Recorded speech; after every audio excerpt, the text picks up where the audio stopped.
Look, I'm gonna be honest, your build's damage sucks, but it's not totally your fault. You watch a Fub Gun or Prada stream, they're obliterating high-level endgame content and dropping 15 mirrors every day. Then you tell yourself, I can do that too. Using the same skills, so it shouldn't be that hard, right? Wrong. You go into your first map, get blitzed by the mobs, finally make it to the boss, and after fighting it like Radon from Elden Ring for 7.5 minutes, you finally get 2 Waystones and 1 Exalted Orb. Then you ask yourself, am I gonna be broke forever? Well, I can't help you with the money problems. What I can do is help you fix your damage. Path of Exile 2 has more build mechanics and skill interactions than I care to talk about in one video. But understanding the basics of how your build does damage is fairly simple. The damage process is comprised of 4 different steps. These are base damage, conversion, scaling, and mitigation. When dealing damage to enemies, your damage will be calculated according to the sequence in the order I just mentioned. Understanding each step is very important for understanding how to level up your damage. Let's start off with base damage. Base damage is the damage of an attack or spell before any major scalars get involved. For attack damage, the base damage is represented by these values on your weapon. Each weapon has a tier system based on the minimum required level. The basic principle is, the higher the required level, the higher the starting base damage on the weapon.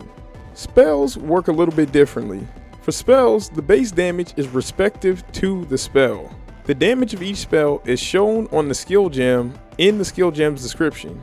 These base damage values on the skill gems are absolute and cannot be altered in any other way throughout this process. Unlike spells though, for attack-based builds, the base damage can be altered before we get to the next step. By increasing the quality of your weapon and or crafting on local modifiers that add flat damage or give percentage damage increases, you can alter the base damage of your weapons. The next step in the damage sequence is conversion. The basic definition for conversion is changing one thing into another. In PoE 2, conversion is technically a 2-step process. First, we take the conversion modifier that may or may not exist on a skill gem. Next, any conversion that takes place elsewhere via the passive tree or mods on other items is then taken into account. In the case where there are multiple instances of conversion, they become multiplicative with one another. Here's an example. So in this example, we are going to use the skill Ice Strike. Ice Strike converts 80% of our physical damage to cold. Now let's say we have 200 base damage. That means when we use Ice Strike, 80% of that base damage will be converted to cold. So that's 160 cold. And then the remainder of our base will remain physical. So it's 40 physical damage. Now let's use another example. So let's say we're still using Ice Strike. We still have 200 base damage, and it still is going through the normal conversion that Ice Strike passes the damage through. But let's also bring in Avatar of Fire. This will convert 75% of all of our damage to fire damage. We will take 40% times 0.75, 30, the fire, 160 times 0.75, 120. So with these two, we will do a total of 150 fire damage. Another important thing to note when we talk about conversion is gain as mods. These mods are treated as conversion as well and always occur at the last step in the conversion process.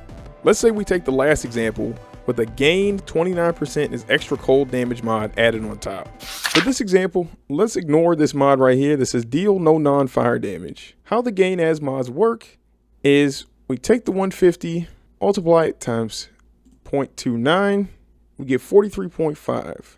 This results in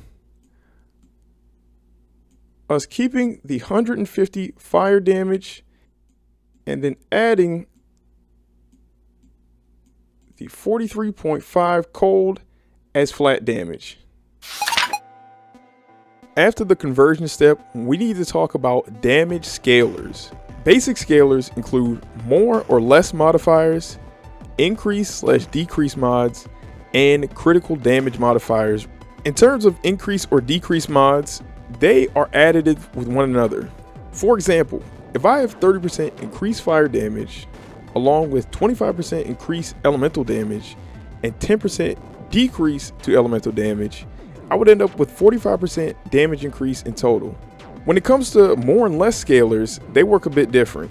These are multiplicative with all other mods. These mods are much more valuable when it comes to scaling your damage because they always result in a positive increase. For instance, if we use something like Elemental Focus with Rage Forge 2, these are both more multipliers. Using the previous examples, we multiply our damage by the 1.25 you get from Elemental Focus, and then by 1.35 we get from Rage Forge 2. And our result is... Next on the list of scalars is critical damage. Crit is the most powerful of the basic scalars, but requires much heavier investment. Your chance to hit a crit depends on your critical hit chance. The calculation for this depends on whether you're using an attack skill or a spell. For attack skills, crit chance is on your weapon and scaled up by using mods that increase your critical hit chance. Spells are a little different. The base crit for a spell is attached to the actual skill gem itself and visible within the skill gem's description. By default, when landing a critical hit, you will do 100% more damage without any critical damage bonus scaling. But important to note that you can scale critical damage bonus higher by investing into this mod on different locations on the passive tree and on equipment. Another important thing to note is examining your skills skill tags. Here we'll look at something like Permafrost Bolts. Permafrost Bolts has the AoE, ammunition, projectile, cold, and merging tags. These tags indicate which modifiers we can use to scale up the skill's damage and effectiveness. It's important to pay attention to these tags because they oftentimes explain how a skill works and, more importantly, how the damage scales. Now we're finally on the last step of the damage calculation process. Mitigation in Path of Exile 2 applies to the enemy's defensive layers that are used to lessen your damage. Our job is to make sure that this is as small as we can possibly make it. The variables at play are elemental resistances, physical damage reduction, and evade chance. There are many ways that we can lower these mitigation layers on our enemies to ensure that we do maximum damage. For elemental resistances, we have three major ways to lower enemy mitigation. The simplest way is using specific debuffs like curses or elemental exposure. Think of this as adding an additional multiplier to your damage.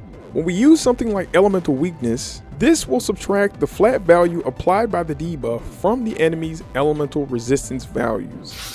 Alright, so let me just give you a quick demo on how lowering monster resistances can really help empower your damage. So let's say we got elemental weakness here on the left and the monster's resistances on the right. For example, let's say you throw out a spell that's going to do 200 cold damage. The monster's cold res technically says 98, but since their max res is 75, we're only going to use the 75 to test against our damage. So we do 200 times 0.75, 150. So that means we need to do 200 minus 150, and the monster will then take 50 cold damage after the cold resistance mitigation.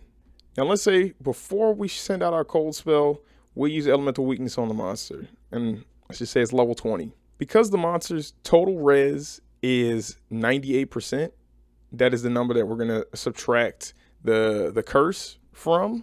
So at level 20, it's going to give the monster minus 59 to all elemental resistances. So we do 90. It's hard to draw an 8. 98 minus 59, which is going to equal 39 cold res left over. So now what we do is 200 times 0.39, 78. 200 minus 78. It's 122 cold damage. So we have more than doubled, almost tripled our damage just by using elemental weakness first. Next, we need to talk about elemental penetration. Elemental penetration is applied after any other debuffs to mitigation. It applies the same negative factor to the enemy's elemental resistances, but is more prevalent on skills in the passive tree. One thing to know is that penetration cannot lower resistances below 0% unless you have something that explicitly mentions this fact. The last thing I want to mention is something very unique. It's elemental inversion. Currently, we only have one source of elemental inversion in the game, and that is from the lineage support gem Rakiata's Flow. Inversion completely flips the enemy's elemental resistances upside down. This means if an enemy has 74% fire res, when they take damage from an inverted source, they will take damage as if they have negative 74% fire res. In terms of lowering physical damage mitigation, our tools are a bit more simple. The easiest way to accomplish doing more physical damage is by breaking the enemy's armor. Luckily for us, there are many ways to break armor, but once the armor is broken, the enemy will take 20% increased physical damage from all hits. The last thing here when it comes to enemy mitigation is chance to evade. Prepare yourself. This is the evade formula. Basically, like everything else in PoE, this is more complicated than it actually seems. The gist of this weird looking mathematical equation is the more accuracy you have, the higher your chance to hit an enemy. So if you're using something like an attack-based skill, it might be worth you stacking some accuracy rating to ensure that your hit actually lands. And that about covers the basics of understanding your damage. The best part of PoE is that this is just the tip of the iceberg. There are so many mechanics in the game that can be used to enhance your build and make creative interactions. Now that you understand the basics, you can create your own build and blast through the endgame. If you enjoyed this video, feel free to drop your boy a like. It goes a long way. Subscribe if you want to see more PoE content. And thanks again for watching. I'll see you on the next one.